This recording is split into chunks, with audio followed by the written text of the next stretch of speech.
परीक्षा दर्पण में चर्चित व्यक्तित्व के अंतर्गत कौन है भारत के नए सीएजी या कैग? ये क्या है संविधान में प्रावधान? आइए जानते हैं।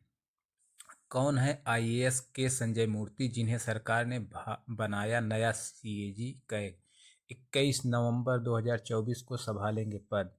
आईएएस के संजय मूर्ति केंद्र सरकार ने आईएएस ऑफिसर के संजय मूर्ति को भारत का नया नियंत्रक एवं महालेखा परीक्षक नियुक्त किया है।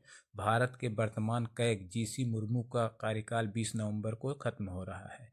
हिमाचल कैडर के आईएएस संजय मूर्ति को बड़ी जिम्मेदारी सौंपी गई है। वे भारत नियंत्रक एवं महालेखा परीक्षक होंगे। इसको लेकर केंद्रीय वित्त विभाग ने सोमवार देर रात ई गजट में अधिसूचना जारी कर दी है। हिमाचल कैडर के आईएएस संजय मूर्ति लंबे समय से केंद्रीय प्रतिनियुक्ति पर दिल्ली में अपनी सेवाएं दे रहे थे, जो नई तैनाती से पहले केंद्रीय शिक्षा मंत्रालय में उच्च शिक्षा सचिव के पद पर कार्यरत थे। अब उनको सरकार ने सीएजी की नई जिम्मेवारी सौंपी है।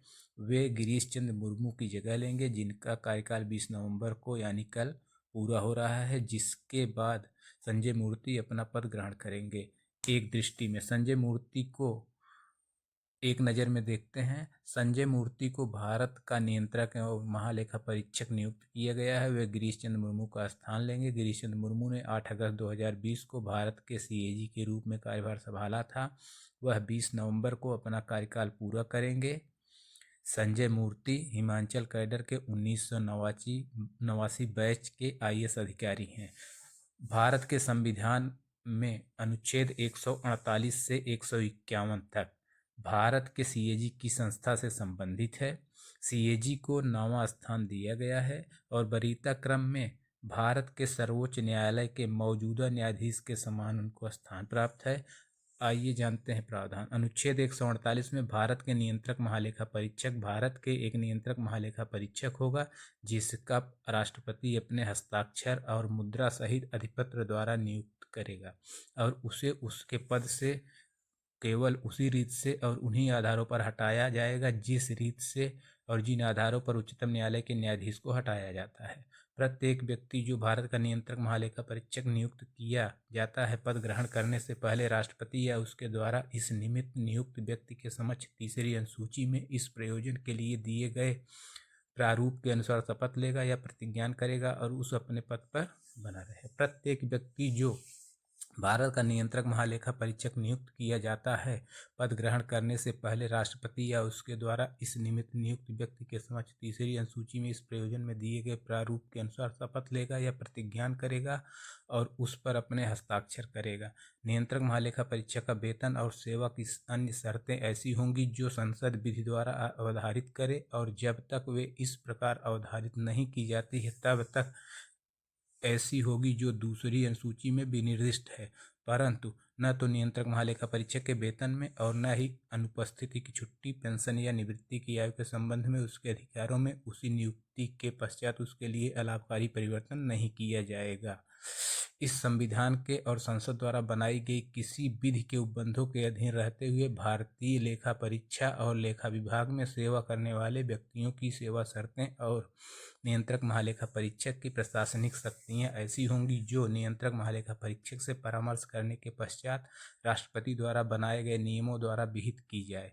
नियंत्रक महालेखा परीक्षक के कार्यालय के प्रशासनिक व्यय, जिसके अंतर्गत अन्य कार्यालय में सेवा करने वाले व्यक्तियों को या उनके संबंध में सभी देय वेतन, भत्ते और पेंशन हैं, भारत की संचित निधि पर भारित होंगे।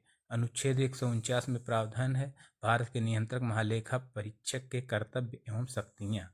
नियंत्रक महालेखा परीक्षक संघ के और राज्यों के तथा अन्य किसी प्राधिकारी या निकाय के लेखाओं के संबंध में ऐसे कर्तव्यों का पालन और ऐसी शक्तियों का प्रयोग करेगा जिन्हें संसद द्वारा बनाई गई विधि द्वारा या उसके अधीन विहित किया जाए, और जब तक इस निमित्त इस प्रकार उपबंध नहीं किया जाता तब तक संघ के और राज्यों के लेखाओं के संबंध में ऐसे कर्तव्यों का पालन और ऐसी शक्तियों का प्रयोग करेगा जो इस संविधान के प्रारंभ से ठीक पहले क्रमशः भारत डोमिनियन के और प्रांतों के लेखाओं के संबंध में भारत के नियंत्रक महालेखा परीक्षक को प्रदत्त थी या उसके द्वारा प्रयोक्तव्य थी। अनुच्छेद 150 में प्रावधान है। संघ के और राज्यों के लेखाओं का प्रारूप। संघ के और राज्यों के लेखाओं को ऐसे प्रारूप में रखा जाएगा जो राष्ट्रपति भारत के नियंत्रक महालेखा परीक्षक से परामर्श के पश्चात विहित करें। अनुच्छेद 151 में लेखा परीक्षक के प्रतिवेदन का प्रावधान। भारत के नियंत्रक महालेखा परीक्षक की संघ के लेखाओं संबंधी रिपोर्टों को राष्ट्रपति के समक्ष प्रस्तुत किया जाएगा, जो उनको संसद के प्रत्येक सदन के समक्ष रखवाएगा। भारत के नियंत्रक महालेखा परीक्षक की किसी राज्य के लेखाओं के संबंध में रिपोर्टों को राज्यपाल के समक्ष प्रस्तुत किया जाएगा, जो उनको उस राज्य के विधानमंडल के समक्ष रखवाएगा। Thanks for watching.